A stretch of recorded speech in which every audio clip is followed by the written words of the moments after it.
Bonjour à toutes et à tous et merci de l'accueil que vous offrez à ces audios.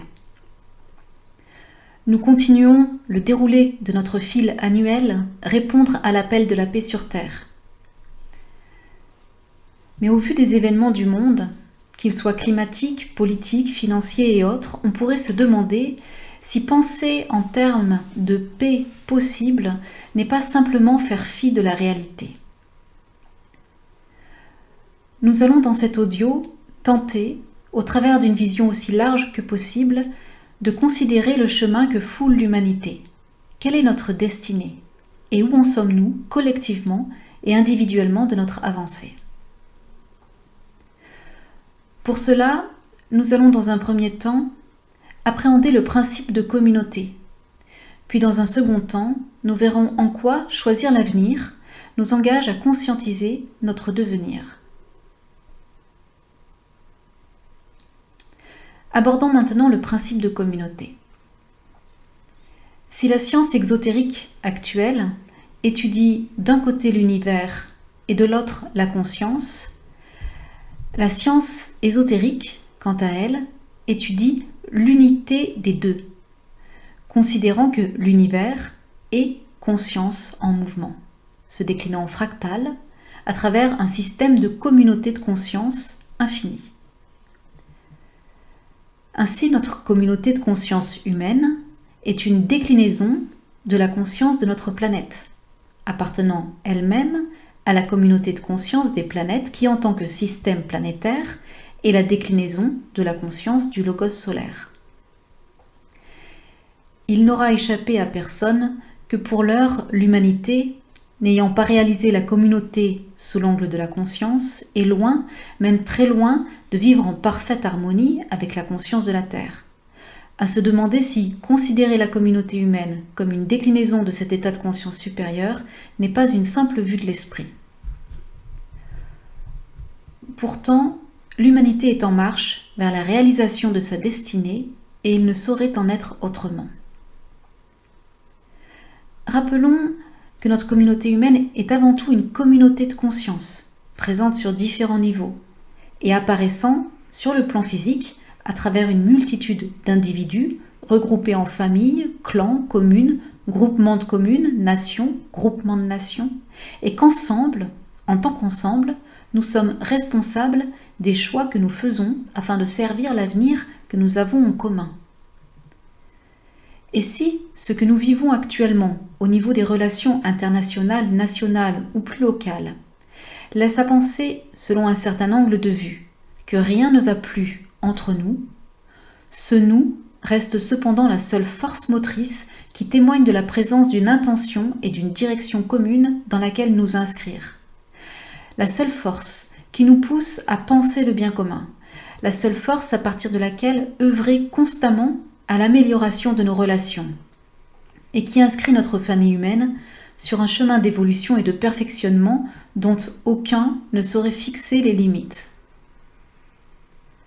Ce nous, qui lorsqu'il sera conscientisé par l'humanité dans son ensemble, nous permettra d'entrer dans l'unique vision de la conscience planétaire, nous permettant alors, en tant qu'unité, de répondre de sa volonté et de coopérer de façon illimitée au dessein de la planète.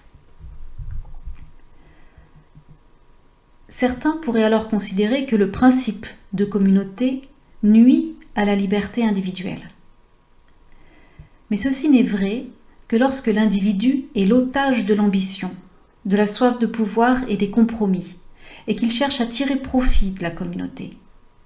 Car en vérité, la force de la communauté repose sur la liberté de ses membres, et leur choix librement consenti de mettre leur créativité au service d'une mutuelle avancée.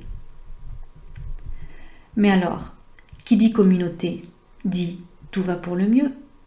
Alors, pourquoi ne vivons-nous pas en parfaite adéquation avec ce principe de communauté en fractal? Eh bien, parce qu'en tant qu'humanité, contrairement aux autres règnes de la nature, il nous est offert la possibilité de coopérer consciemment à l'avenir de la planète Et cet accord doit être volontaire. Et pour cela, nous avons le choix d'adhérer ou non à ce principe. Choix qu'en tant qu'humanité, nous sommes en train de faire, et qui ne se fait pas en un jour, ni même en 100 ans, car il s'agit véritablement d'un renouvellement de conscience et d'un changement identitaire qui s'accomplira sans doute à travers les 2500 ans à venir de l'ère du Verseau.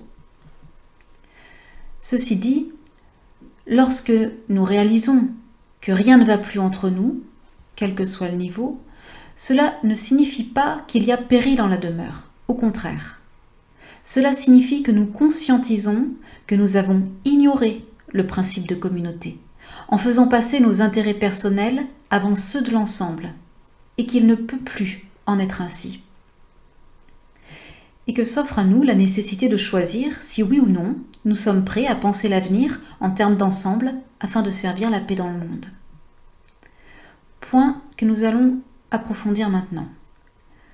Pour commencer, qu'est-ce que choisir et qu'est-ce que cela nous demande ?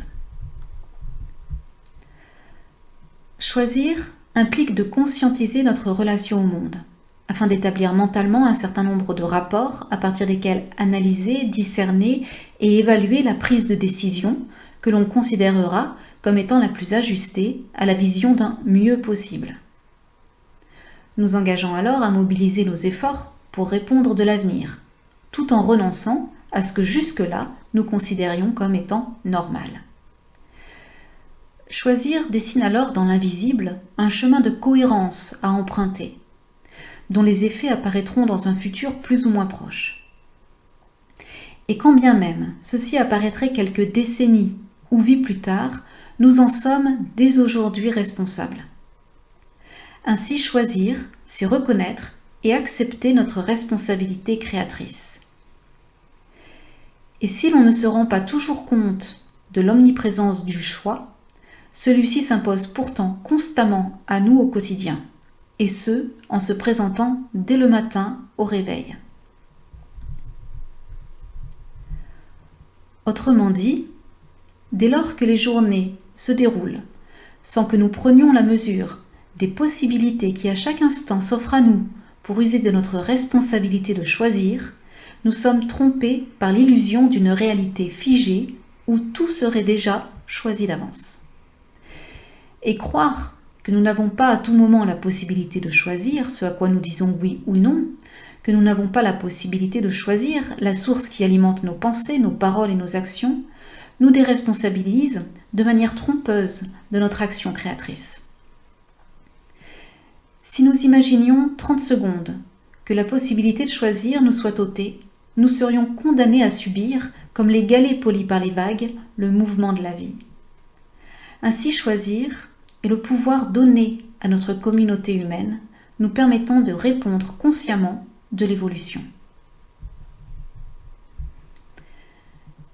Mais dans notre société actuelle, choisir est souvent assimilé à prendre parti, sans voir que nos partis pris reposent sur des croyances et habitudes de pensée au fondement d'opinions et de préjugés qui témoignent de l'étroitesse de notre vision et de notre peur de l'avenir.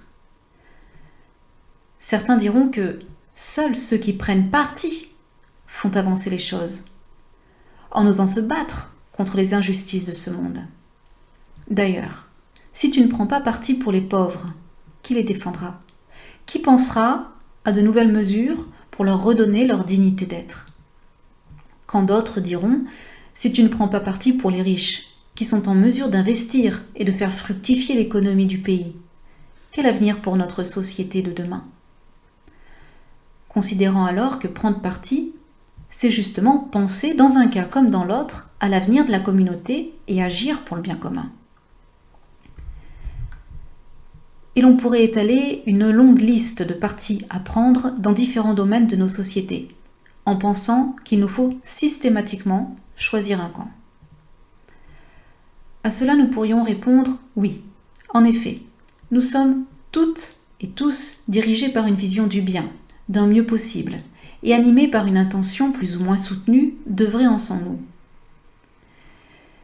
Mais si nous regardons d'un peu plus près, lorsque nous faisons le choix de prendre parti. Dans ce cas, en opposant les riches et les pauvres. Nous cultivons le séparatisme. Nourrissons la critique, la révolte et amplifions le mal, alors même que nous sommes habités d'une sincère bonne volonté, et ce, quel que soit le camp choisi. Et si, à un moment donné, l'on réalise la nocivité du parti pris, le choix de ne plus prendre parti peut alors devenir une évidence, en laissant place au choix d'un non-choix, sans voir que ce choix reste un parti pris personnel, cherchant à embrasser le tout en restant à part. Alors, oui, on pourrait se dire, pas facile de choisir de servir l'avenir sans prendre parti. Mais surtout, est-ce possible ? Choisir l'avenir implique que nous ayons conscience d'un passé, d'un présent et d'un futur. Ce que nous sommes et vivons aujourd'hui est la conséquence d'un certain nombre de choix que nous avons faits par le passé. L'avenir, quant à lui, se trouve au-delà du présent et porte en lui l'ensemble de nos potentiels en devenir. Le présent est alors constamment le point charnière entre le passé et l'avenir. Et si nous ne voulons pas rester figés dans un présent déterminé par nos choix passés, cela nous demande constamment de renoncer à ce que nous sommes devenus, en choisissant de tourner notre attention vers l'avenir afin de conscientiser notre devenir. Mais renoncer à ce que nous sommes devenus est loin d'être évident, car je sais ce que je suis aujourd'hui, mais demain, qu'est-ce que je vais devenir ? Qu'est-ce qu'on va devenir ? Pourtant, la liberté que nous confère l'incarnation n'est autre que la liberté de choisir notre devenir en souscrivant au mouvement évolutif de notre conscience. Ce qui implique la reconnaissance de la présence d'un état de conscience supérieur à notre état de conscience actuel, et la volonté de servir cet avenir qui n'est autre que notre devenir. Choisir de servir l'avenir de notre communauté nous demande alors non plus de prendre parti, mais en renonçant à notre vision personnelle, que ce soit celle du bien, du beau, du juste ou du vrai, de rejoindre la vision élargie d'un état de conscience supérieur.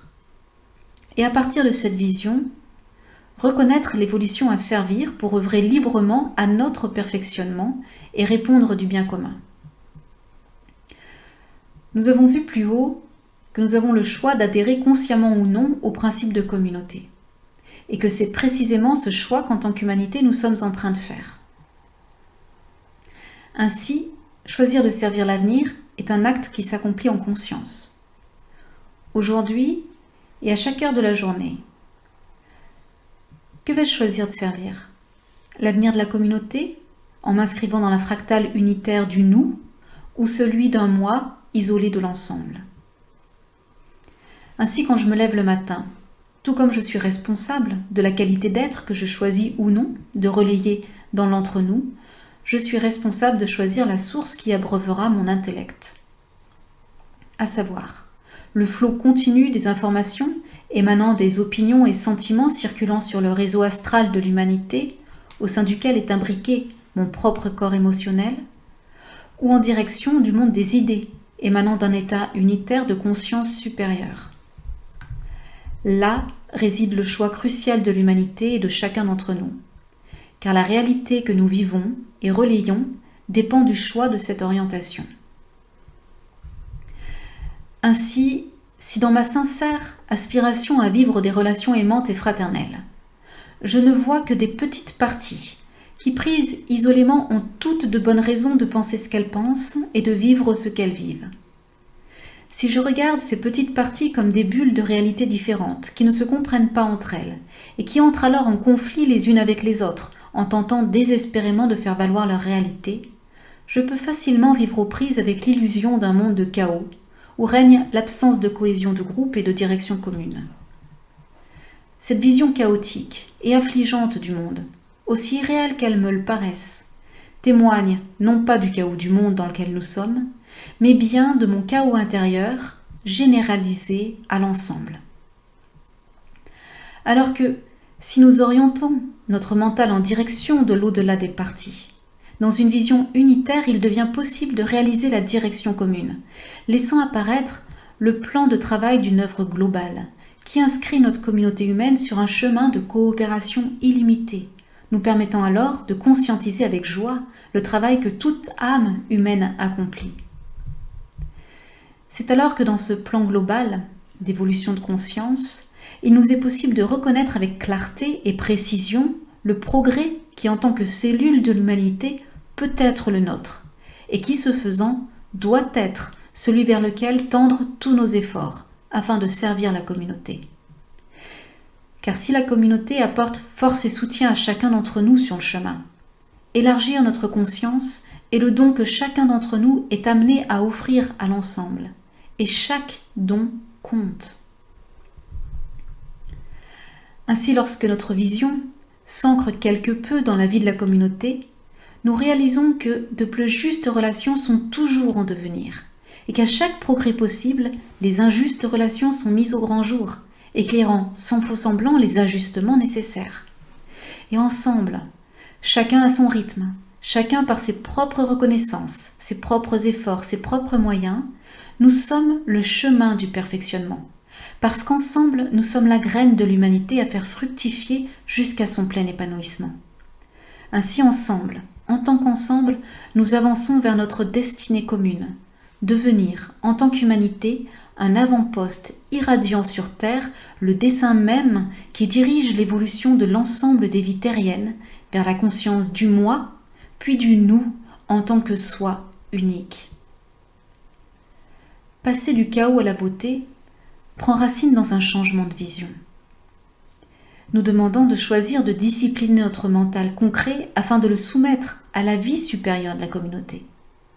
Enfin, quand on en reconnaît la nécessité, pas avant. Pour conclure, nous pourrions dire que seul l'avenir nous unit.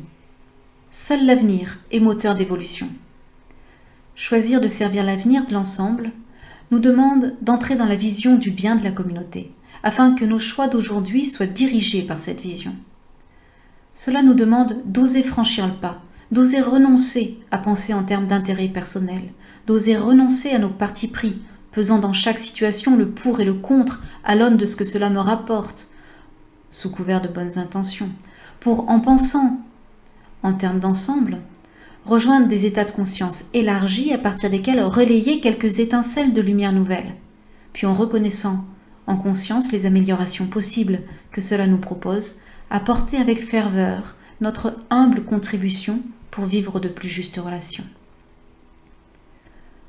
Autrement dit, penser en termes d'évolution et de perfectionnement possible et voie de créativité possible au service de l'ensemble. Alors, qu'est-ce qu'on va devenir ? Sans aucun doute, ce que nous sommes déjà, mais qui nous reste à découvrir. Merci et à bientôt.